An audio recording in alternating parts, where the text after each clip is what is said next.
යම්කිසි කෙනෙක් ඔයාගෙන් උදව්වක් ඉල්ලනවා. හැබැයි ඔයාට උදව් කරන්න බෑ. ඔයා ඉන්න තත්ත්වෙත් එක්ක ඔයාට එයාට බෑ උදව් කරන්න. ඉතින් ඔයා හිතනවා අනේ මට ඔයාට උදව් කරන්න පුළුවන් වුණා නම්. එහෙම හිතනවා. එහෙම නැත්නම් එයාට කියනවා මට ඔයාට උදව් කරන්න පුළුවන් වුණා නම්. පැහැදිලිද? ඔයා ටිකක් ඒ ගැන පසුතැවෙමින් එහෙම කියනවා. මට ඔයාට උදව් කරන්න පුළුවන් වුණා නම්. I wish I could help you. හරි ලස්සනයි වාක්‍යය. I wish I could help you. I wish I could help you. මට ඔයාට උදව් කරන්න පුළුවන් වුණා නම්. ඔයා මේ ගැන ටිකක් දුක් වෙවි තමයි මෙහෙම හිතන්නේ. මෙහෙම කියන්නේ. පැහැදිලිද? I wish I could help you. මම හිතනවා මට ඔයාට උදව් කරන්න පුළුවන් වුණා නම් කියලා අදහස ගන්නත් පුළුවන්. එහෙම නැත්නම් මට ඔයාට උදව් කරන්න පුළුවන් වුණා නම්, ඒ කියන්නේ ඔයා උදව් කරන්න බැරි තත්වයක තමයි ඉන්නේ. දැන් එහෙනම් කොහොමද ඔයා කියන්නේ මට ඔයාව තේරුම් ගන්න පුළුවන් වුණා නම්? කොච්චර ෂෝක්ද? how nice. කොච්චර ෂෝක්ද? how nice. මට ඔයාව තේරුම් ගන්න පුළුවන් වුණා නම් I wish I could understand you. I wish I could understand you. I can නෙමෙයි මෙතෙන්ට දාන්නේ. පැහැදිලිද? මේක රියල් නෑනේ. ඇත්තටම තේරුම් ගන්න බැහැනේ. ඒ නිසානේ මෙහෙම කියන්නේ තේරුම් ගන්න පුළුවන් වුණා නම් කියලා. රියල් සිටුේෂන් එකක් නෙමෙයි. I wish I could understand you. මට ඔයාව තේරුම් ගන්න පුළුවන් වුණා නම්. එහෙම නැත්නම් මම හිතනවා මට ඔයාව තේරුම් ගන්න පුළුවන් වුණා නම් හොඳයි කියලා. ඔහොම අදහසක් ගන්නත් පුළුවන් මෙතනදී. හරිද? right. එහෙනම් ඔයා කියනවා කෙනෙකුට මට ඔයාට සල්ලි ටිකක් දෙන්න පුළුවන් වුණා නම්. තාමත් ඔයාට කෙනෙක් එක්ක ෆේස් ටු ෆේස් ඉංග්‍රීසි කතා කරන්න බැරිද? එහෙම කතා කරද්දී වරදිනවද? ප්‍රශ්නයක් අහන්න බැරිද? ප්‍රශ්නයක් අහපුවාම උත්තර දෙන්න බැරිද? ඉතින් මේ වගේ ගැටලු ඔයාට තියෙනවා වෙන්න පුළුවන් ඉංග්‍රීසි භාෂාව භාවිතා කරද්දී. ඉතින් මේකට හොඳම විසඳුමක් තියෙනවා. අගෝස්තු මාසයේ 16 වෙනිදා මගේ අලුත්ම ඔන්ලයින් ඉංග්‍රීසි පාඨමාලාව පටන් ගන්නවා. මේක මම දේශනයක් දෙන පාඨමාලාවක් නෙමෙයි. මම උගන්වීම් කරන දේවල් ප්‍රායෝගිකව පන්තිය තුලදී කතා බහ කරලා පුහුණු වීම කරන්න පුළුවන්. ඉතින් හොඳ පුහුණුවක් නැත්නම් අපිට කෙනෙක් එක්ක ඉංග්‍රීසි කතා කරන්න බෑ. නිකන් ගුරුවරයෙකුගේ දේශනයක් විතරක් අහගෙන අපේ කට ඉංග්‍රීසි කතා කරන්න හුරු වෙන්නේ නැහැ. ඉතින් එහෙම හුරු වෙන්න නම් අපි ප්‍රායෝගිකව පුහුණු වෙන්න ඕනි. මේ පාඨමාලාව ඇතුළේදී ඔයාලට පුළුවන් පාඨමාලාවට සම්බන්ධ වෙන කට්ටියත් එක්ක වගේම මාත් එක්කත් ඉංග්‍රීසි භාෂාව ලස්සනට කතා කරන්න පුහුණු වීම කරන්න. මෙම අලුත්ම පාඨමාලාව පටන් ගන්නවා අගෝස්තු 16 වෙනිදා. මේක මාස දෙකක් තියෙනවා. සඳුදා, බදාදා, සිකුරාදා යන දවස් තුනේම රෑ 7:30 ඉඳලා 9:30 දක්වා පැවැත්වෙනවා. ඉතින් කිසිම වයස් භේදයකින් තොරව ඕනම කෙනෙකුට වයස අවුරුදු 10 ඉඳලා 80 90 දක්වා ඕනම කෙනෙකුට සම්බන්ධ වෙන්න පුළුවන්. ඕනම ශාස්ත්‍රයක රැකියාවක් කරන කෙනෙක්, ඕනම ශාස්ත්‍රයක අධ්‍යාපනය ලබන කෙනෙක්, ලංකාවේ වගේම විදේශගත වෙලා ඉන්න ඕනම කෙනෙකුට සම්බන්ධ වෙන්නත් පුළුවන්.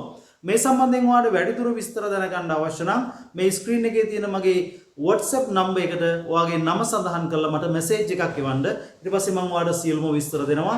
16 වෙනිදා ඉඳලා ඔයාලට පාඨමාලාවට සම්බන්ධ වෙලා ලස්සනට ඉංග්‍රීසි කතා කරන්න පුහුණු වීම කරන්න පුළුවන්. I know you have a lot of problems. මම දන්නවා ඔයාලට ගොඩක් ප්‍රශ්න තියෙනවා කියලා. මට ඔයාලට සල්ලි ටිකක් දෙන්න පුළුවන් වුණා නම් දෙන්න සල්ලි වාගාව නැහැ.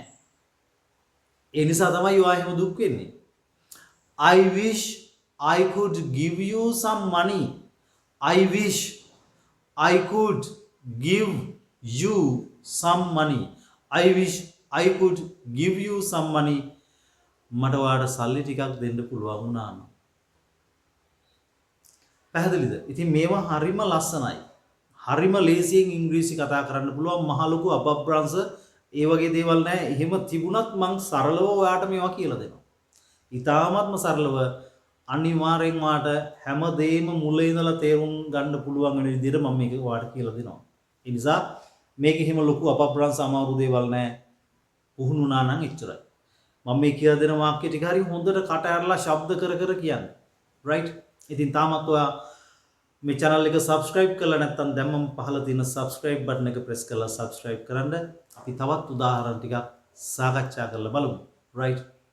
ඔයා කියනවා කෙනෙකුට මට ඔයාට මේක පැහැදිලි කරන්න පුළුවන් වුණා නම් පැහැදිලි කරන්න බෑ ඔයාට ඒක. හිතේ අදහසක් තියෙනවා ඒ උනාට කියන්න බෑ.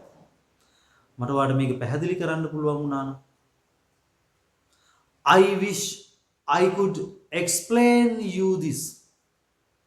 I wish I could explain you.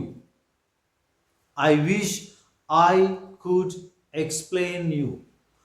ඔයාලට මට මේක ඔයාලට පැහැදිලි කරන්න පුළුවන් වුණා නම් I wish I could explain you. I wish I could explain you. ඔයා මෙහෙමත් කියනවනේ මට ඉංග්‍රීසි කතා කරන්න පුළුවන් වුණා නම්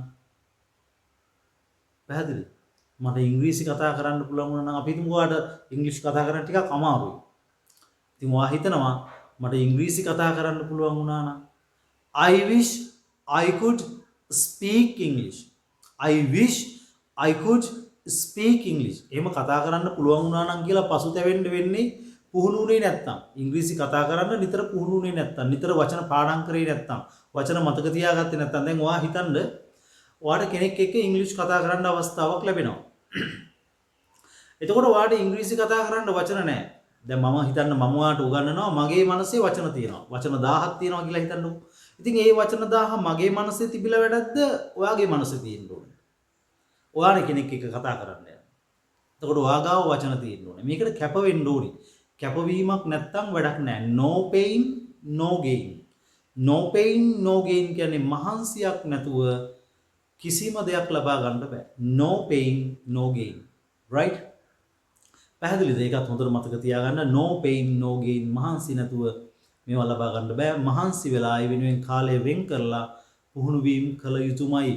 මොකද ඉංග්‍රීසි හදාගත්තා නම් ඔයාට ඇත්තටම කොච්චර හොඳ රස්සාවක් ගන්න පුළුවන්ද? නැත්නම් කොච්චර හොඳට ඔයාගේ ව්‍යාපාරය රන් කරන්න පුළුවන්ද? නැත්නම් ඔයාට විදේශගත වෙලා කොච්චර මුදල් උපයන්න පුළුවන්ද? අන්න ඒ නිසා ඔයා ගොඩක් අසරණ වෙන තැන් ඇති තරම් ඇති. දැනටමත් එහෙම අසරණ වෙලා ඇති. ඒ නිසා මේවා පුහුණු වීම කරන්න. right? ඔයාට කියන්න ඕනේ මෙන්න මේ විදිහ අදහසක්.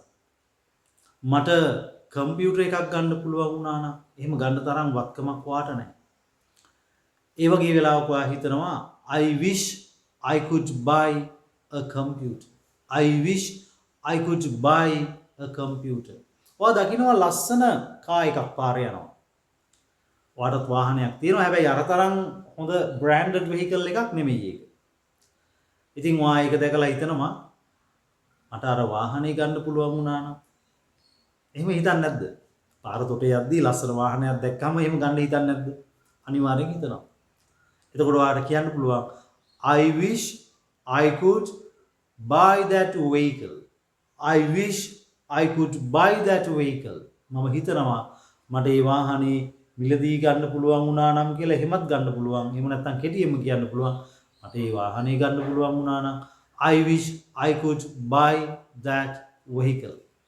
Right? I wish I could buy that vehicle.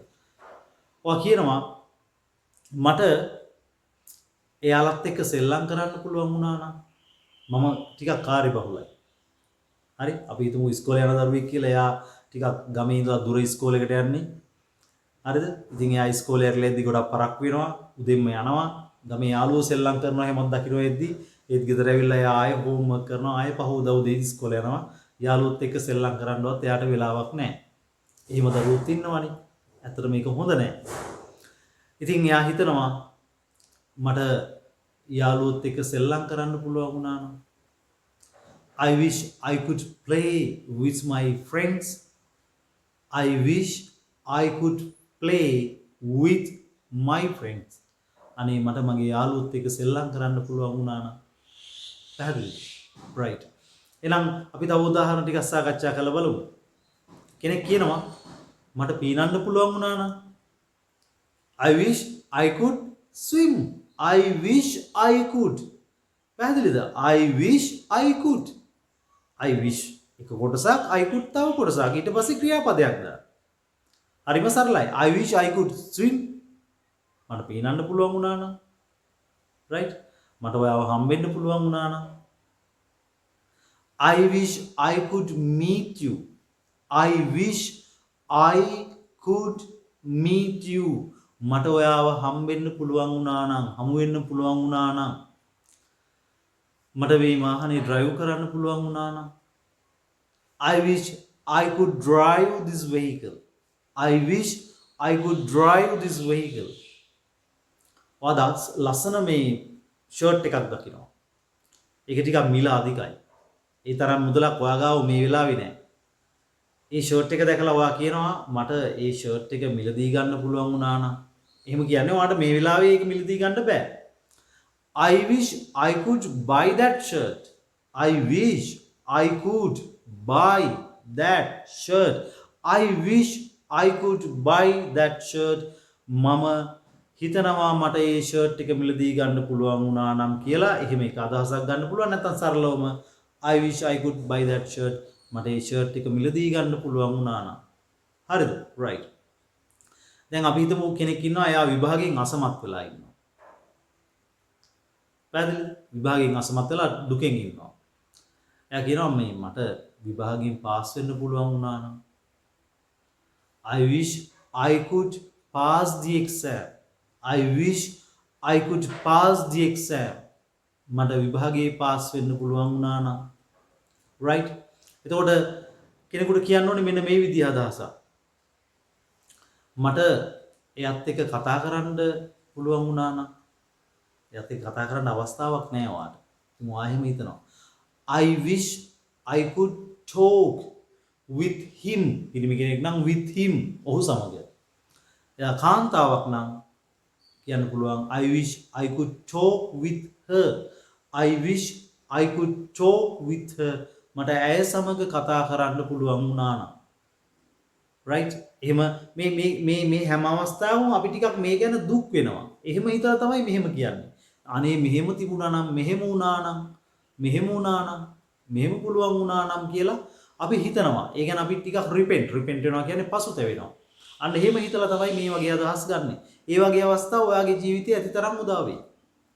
හරිද? දැන් ඔයා කිව්වේ අපි හිතමු ඔයාට ටිකක් ඉංග්‍රීසි කතා කරන්න අමාරුයි කියලා. එතකොට ඔයා කියනවා මට ඉංග්‍රීසි කතා කරන්න පුළුවන් වුණා නම් I wish I could speak English. I wish I could speak English. I wish I could speak English.